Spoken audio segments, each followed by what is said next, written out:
They said the Freedom Charter must be the product of Africans and Africans only. We said no. The Freedom Charter must involve everybody. That's why we wrote to people, everybody throughout the country, send us your demands, whether it was blacks in the sense of Africans, colored and Indians, or whites, Africans or English speaking. We called for demands that should be set out in the Freedom Charter. That was the difference between the PAC and us. And we couldn't agree that this is something that should be confined purely to Africans. Well, they call it the Freedom Charter. We call it the Freedom Cheater, because in the first place, you could not say that the country belongs to all who live in it. To this day, there is no such a thing. The Germans cannot certainly stand when they are colonized, the Jews in Israel. There's no country, there's no nation in the world that has suddenly said that the country belongs to everybody, when they knew very well that at that time, the majority of this country was confined to 13% of the country. Clearly, colonialism had so damaged the minds of the people and conditioned them into accepting inferiority that the PAC came up with saying that we must exercise the demon of inferiority complex. The ANC was formed when 1912, 1910, around there. When the ANC was formed, it was formed as a nationalist organization, a black nationalist organization. Basically, it had all these. They simply wanted to participate in the then politics. They wanted voting power.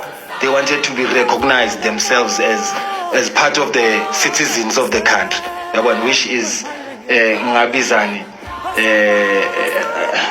and for inclusion, liberal politics. So they were very liberal in their approach, and their approach was very narrow and limited. You understand what I'm saying? Up until the time lapho ke khona kuvela abantu abafana nabo Robert Sobukwe, in the 1940s. In the 1930s, Robert Sobukwe uqhamuka Eastern Cape, Robert Sobukwe uqhamuka Eastern Cape uzala eJozi uzofunda uba educated ugcina sekazithola eVetsi seka one of the lecturers, but lelo thama lelo liphethe idea Pan-Africanism.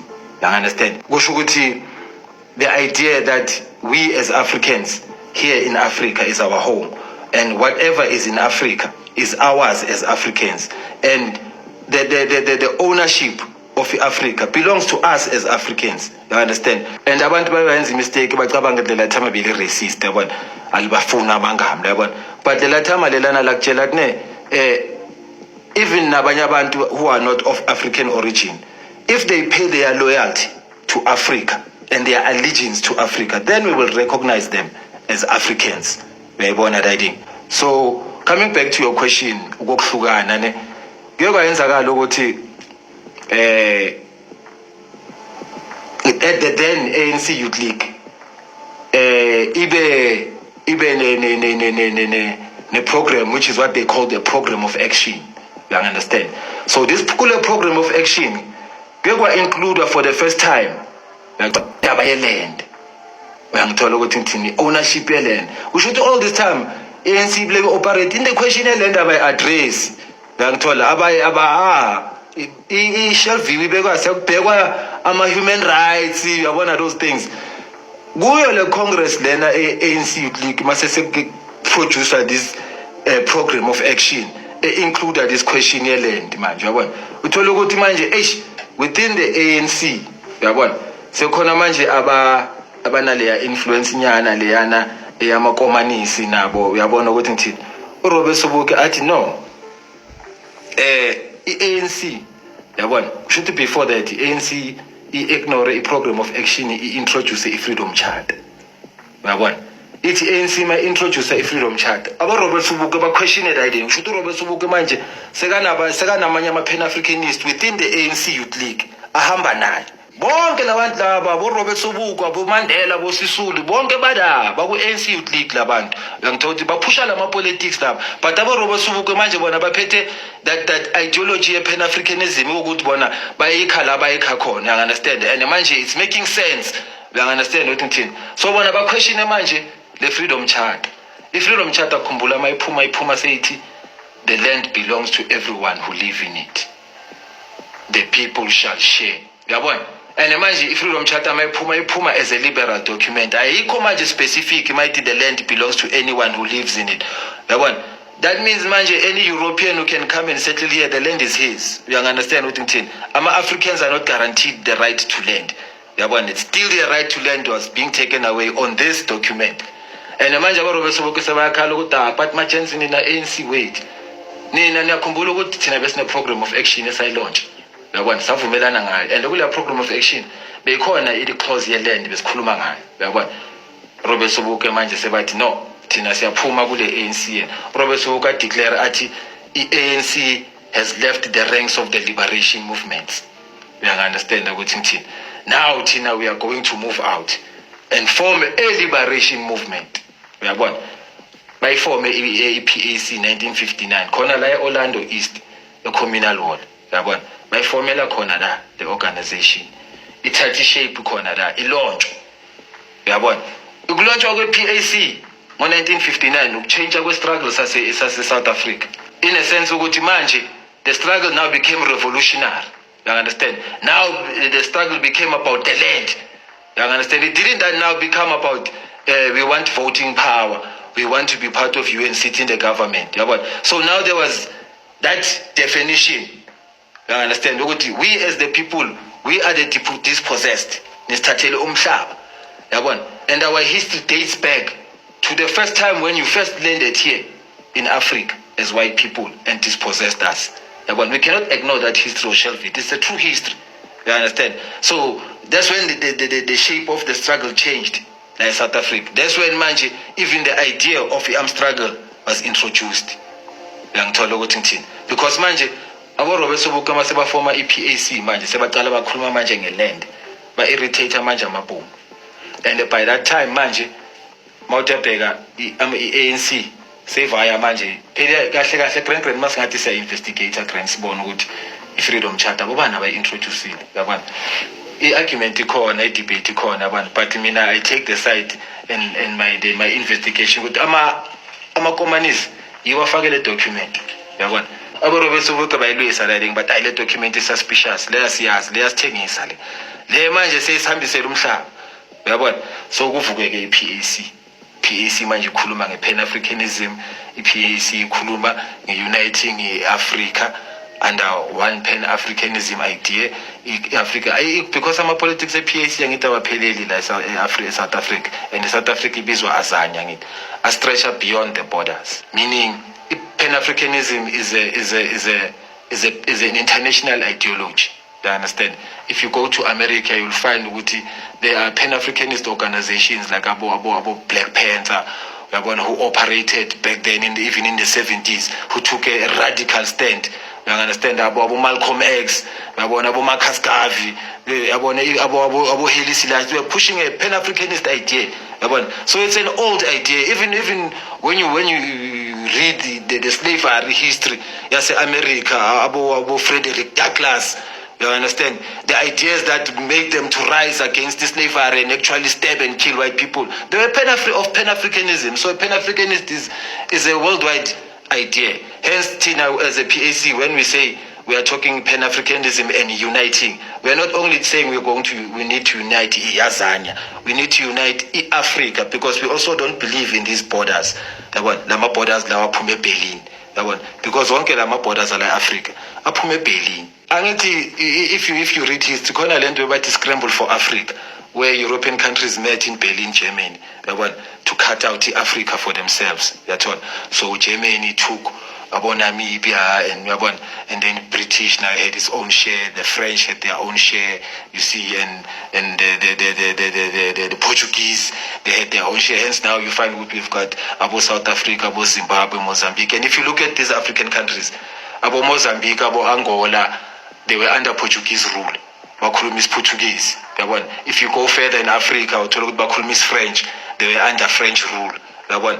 Amanye ama-country bakhuluma i-English yabona. If you go to Namibia bakhuluma isi-German yabona, they were under German rule yabona. So all these borders they were made at Berlin yabona, in what was called the Scramble of Africa yabona. Yeah, ama-communists basically they believe in state ownership of everything.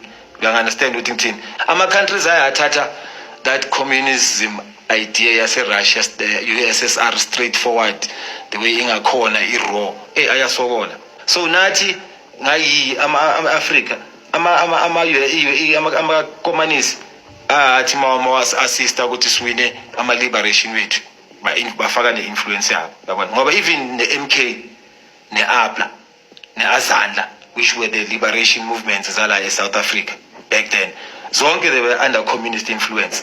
You understand? Because even in the Pan-Africanist movement, Azanian People Liberation Army, lento le yama-communist ne-Pan-Africanism, that idea iyakhosa tension ebhayi yabona.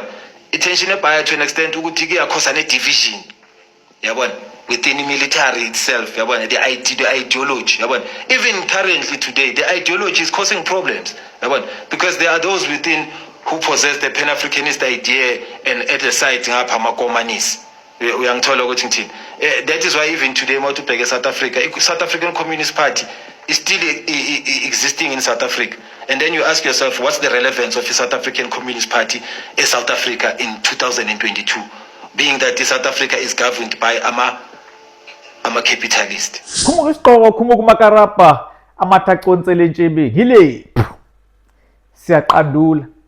In today's episode esiqandulo sicubungula nazi inkulumo lana siyamthola uPresident Nelson Mandela we-African National Congress, as well as former president ye-PAC uDr Motsoku Pheko bekhuluma ngendlela ukuthi yahlukana kanjani i-African National Congress ne-PAC, kuba siyazi zonke zahlukana ngo-1959. Nomfowethu lana uyayichaza i-PAC ukuthi ngempela kwenzakalani. So into esiyitholayo kafuphi lana ukuthi kwakuyiqembu elilodwa, and then kwabonakala ukuthi i-ANC isithanda ukukhathala up until ke intsha izibona ukuthi no asiqhamuke something ezoyenza ivavava umbonakala ukuthi labelungu siyalwa impela ne-apartheid. So now ke 1949 kuyavela ukuthi ke 1949 ila intsha khona ke yaqhamuka ke nalento okwakuthiwa ke i-program of action. Ilapho ke kuhlanganiswa khona ke youth yangaleso sikhathi ke abantu abafana no Robert Mangaliso Sobukwe, Nelson Mandela nabanye impela abaningi. So le program of action yeza ke phela ne Youth African National Congress ngo-1949 la kwabonakala khona ke kushuthi ke abelungu bayibona lento ukuthi no laba abantu manje ngathi sebeyaphuma ke kule system, i-system eyabonwa uCommissioner May eMkhali awayibona impela indaba ye-system ukuthi impela cha le system basibambile ngayo impela, babona ukuthi noma ngathi sebefuna ukuphuma esandleni laba bantu ngo-1949 ake sizama ukuqhamuka nento ke manje ezoyenza ukuthi bakhohlwe le program of action yabo ke. Yilapho ke ngo-1955 kwaqhamuka ke ilokhuza ke i-Freedom Charter.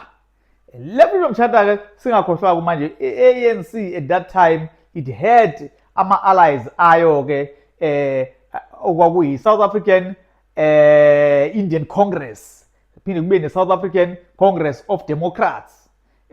Lamaqembu ke kokhona ke elamandiya ke njengoba kubonakala ukuthi South African Indian Congress bese kuba khona ke nilokhuza ke naleli ke lamakhaladi elinye ke. So ke bebehlangana mabehlangene bebizwa ngokuthi South African Congress Alliance. So yileyo ke indaba ke leyasuka khona ke manje mase ku-adoptwa ke le Freedom Charter ke edume ngokuthi ke people shall govern, lapho ke kusherwa khona ke umnotho equally amongst abantu abahlala South Africa, la kuthiwa khona ke South Africa belongs kuwo wonke abahlala kuyona. So nayo ke problem la iqhamuka khona ke ANC ayisakwazi ukujikela ama-allies ayo ke awamandiya namakhaladi ngokunjalo ke nabo ke abelungu. So manje kuyaphoqa ukuthi manje ke nayo ke ayisakwazi manje ukuhlukanisa inhloko nesixhandi ithi no Freedom Charter siyifuni because manje iyasihlanganisa sonke ukuze bayimele ke be-ANC bathi no silwela abantu abamnyama. Ayisakwazi manje ngoba manje isiyenza umbimbi namakhaladi namandiya kanjalo-ke nabelungu. Kwaphoqeleka ukuthi manje-ke ivume ukuthi-ke no, South Africa belongs kubo bonke abantu abahlala kuyona. Sizoshare ama-mineral resources ethu ngokulingana. So-ke manje-ke lokhu-ke okwayiqhatha kakhulu-ke nabaholi abafana no-Robert Mangaliso Sobukwe ababona ukuthi no ayasiphume le nqola esiyigibele manje ayisayikhulumi i-Pan-Africanism. Isikhuluma-ke into eyinhlanganisela ihlanganisa wonke umuntu. 1959 yaphuma kanjalo i-PAC ngaphansi kwe-ANC-ke yasiyimela-ke. Ila-ke kwaqala khona-ke iy'nkinga-ke nokudayisana konke-ke lapho-ke yonke lezo y'nkinga ey'ningi esobe sichaze ngelinye ilanga. Okwamanje sithi nje sicela ni-subscribe ni-like. Sibonge nje ukuba nathi nihlezi nisilekelela ku-channel yethu. Sithi nje izandla idlula ikhanda. Siyashibilika, shibirishi, danko.